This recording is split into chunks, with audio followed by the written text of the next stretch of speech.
I met Jessica when she was 15 years old and had just found out she was pregnant. And when we met for the first time, she sat and cried, and I have to admit I shed tears when she told me that she doesn't have anyone she can count on. When she told her parents, of course, they were very disappointed and angry, but they also encouraged her to have an abortion, which she did not want to do. And so one of the things that came out of her mouth was that she doesn't have anyone she can count on or anyone to support her through this. And that's where we come in at Youth for Christ in the Parent Life Program, is we come alongside these young women and we provide them support and encouragement. And as I walked with Jessica through this pregnancy, I attended a doctor's appointment with her. I went with her to try to get her back into school, which we were able to. And I was there when she actually went through labor and delivery also. Last Christmas, God opened up an amazing door for us here at Youth for Christ, partnering with another ministry to be able to go into the detention center. And it's always been one of my dreams to get in there and work with them kids. We're working with them pretty much most of the time over at the alternative school, which we've been there about 14 years now. And it's just been an amazing adventure. It's sort of eye-opening for me, you know, to be able to go into the detention, and I do 2 worship services on Sunday evening. And one of the things that I keep hearing from the kids is how scared they are to go back outside them doors. And one thing that we talk about almost every week is I sort of challenge them to get healthy. You know, for whatever reason that they are in there, whether it was addiction, anger issues, mental health, I'm always challenging them to get healthy when they get in there. And one young man, this was almost pretty early in our ministry there, he just sat there and cried.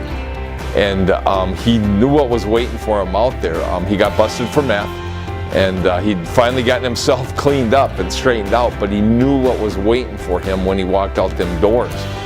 And one of the things that we're trying to address, and it's in motion actually right now, we've met with staff and administration, is that we try to build a blanket system, you know, a way that we can mentor these kids when they get out, a way that we can help them continue to get healthy as they walk out them doors. So this is a problem we see with the majority of the moms we work with, is they don't have the support and encouragement. They don't have anyone to show them how to parent. So we come alongside them and we provide them that. And with Jessica, we were able to match her with a mentor family, and that was a couple who got together with her and their children and shared Jesus with her each week. They had dinner with her, they took her to church with them, and it was just a laid-back thing, but they just included her in their family, and it made all the difference for her. The young man that was crying and you know, was worried, scared actually, as he left them doors.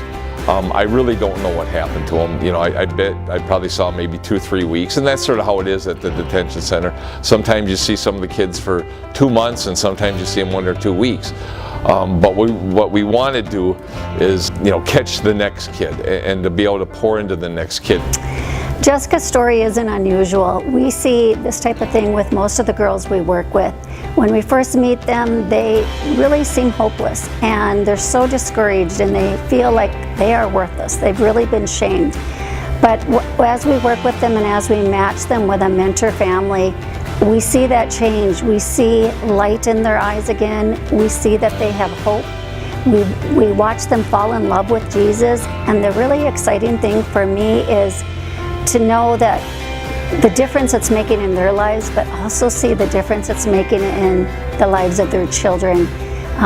These babies are growing up knowing their moms love Jesus, and they're hearing about Jesus from the time they're really little. So I stay with Youth for Christ and stay working with the Parent Life Program because it's making a difference in 2 generations, and it doesn't get any better than that. But the beauty of all of this ministry is it's all the same kids. I can tell you stories of you know, a young lady that we met at Rolk. She got involved with the Daniel Project, she got in trouble, and then the next week I see her at the detention center. I get to love on her at school, I get to love on her at the Daniel Project, and I got to love on her at detention center. So it's all the same kids, they just need Jesus, you know, and that's what we're about here with Youth for Christ. And I just thank all of you out there for the opportunity that you give us. You know, be praying for us, thank you. And to God be the glory with all that we do.